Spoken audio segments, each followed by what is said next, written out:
Hello, hello.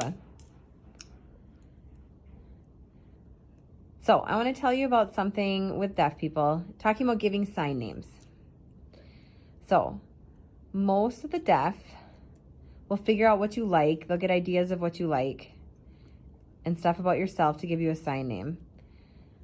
So it's important to know who gave you your sign name. For example, my name, Monica, this is my sign name. What does it mean?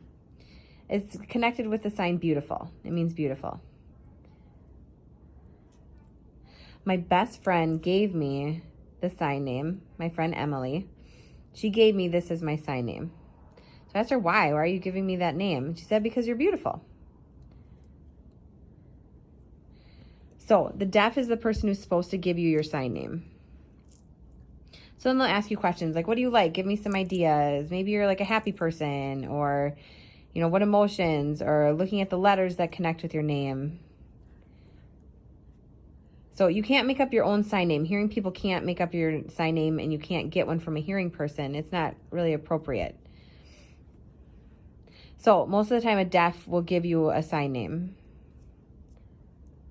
Sometimes a deaf teacher might give it to you also. But most of the time it's going to be a deaf person that gives you your sign name. So the reason they want to give you a sign name is for like family and friends.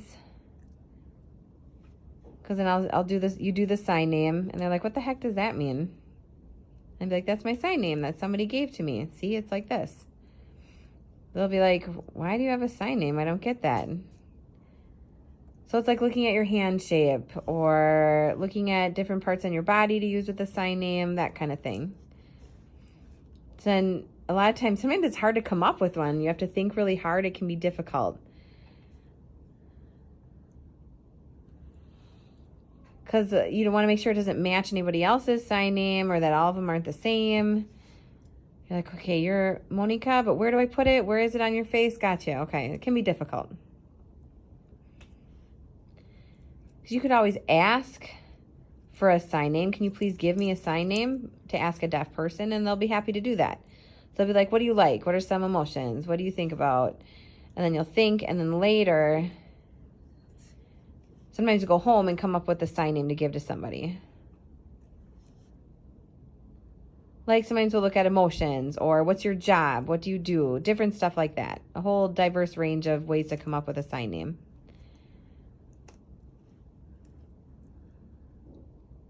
So then it'll be like, wow, look at that. You can see somebody signing. It's really interesting.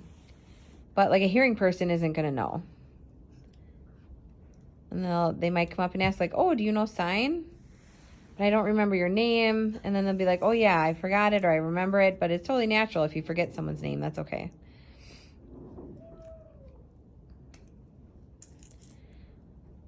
But like I said, you can always ask to give you a sign name. Most deaf people are going to be willing to do it. Don't worry about that. They know that you're learning, and they might just start with the letter of your name. Like you're never going to connect it with a bad word or something inappropriate, which is why it has to be a deaf person that has to be willing to give you the name to be nice, okay? Thank you for watching. Maybe you should ask a deaf person. Give it a try. Thank you for watching. Thank you to the deaf community and the hearing community.